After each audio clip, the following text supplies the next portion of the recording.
Today we're gonna talk about how strong was Germany in the Second World War. Why? Because it is surely interesting to find out how they managed to wipe multiple countries at such a rapid pace in an extremely short period of time. How did they do it? Well, here we go. After the defeat in the First World War, the Germans were left totally wrecked economically and militarily. Germany back then was called the Weimar Republic, in essence, a parliamentary democracy. The republic followed the classic rules. They had an elected parliament, the Reichstag, a president, a chancellor, similar to prime minister, universal voting rights, including votes for women, a multi-party system, meaning many political parties were allowed to compete for power, civil liberties, and more. Now, that sounds pretty great, right? Well, with it came a lot of political instabilities, as the Republic faced opposition from both the far left and the far right.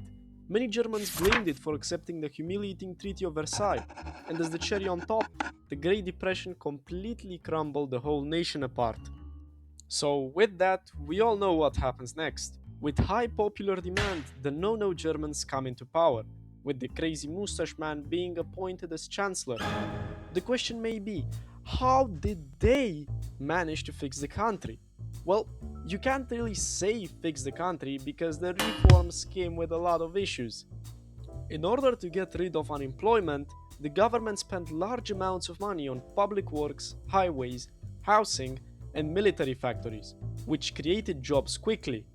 Besides that, they would make unemployment appear lower by simply interdicting minority groups and women from having jobs. They did that through removing Jews from economic life, forcing young men into labor programs, imprisoning political opponents, and introducing military conscription. The high focus on rearmament made the nation's economy dependent on territorial expansion, plunder, and forced labor. With that, the German army raised over 40 infantry divisions and 6 crucial panzer tank divisions by 1938. And by the time the Germans invaded Poland, the number of infantry divisions doubled, going up to 80. As a comparison, the Polish army had around 30 infantry divisions and barely any armored or mechanized divisions. The German Luftwaffe also had around 10 times the size of the Polish Air Force. Okay, but once the Germans invaded Poland, France joined in to help too. The Poles and French together surely had a greater army than the Germans. Yes, the answer is yes, the Poles and French together had an army around 50% bigger and stronger than the German army.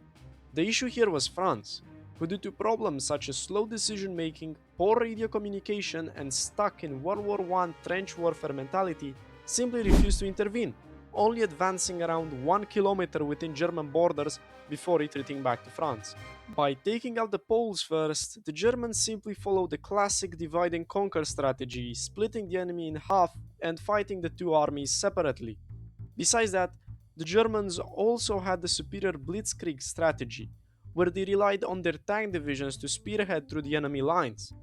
And after Poland, we all know what happened next.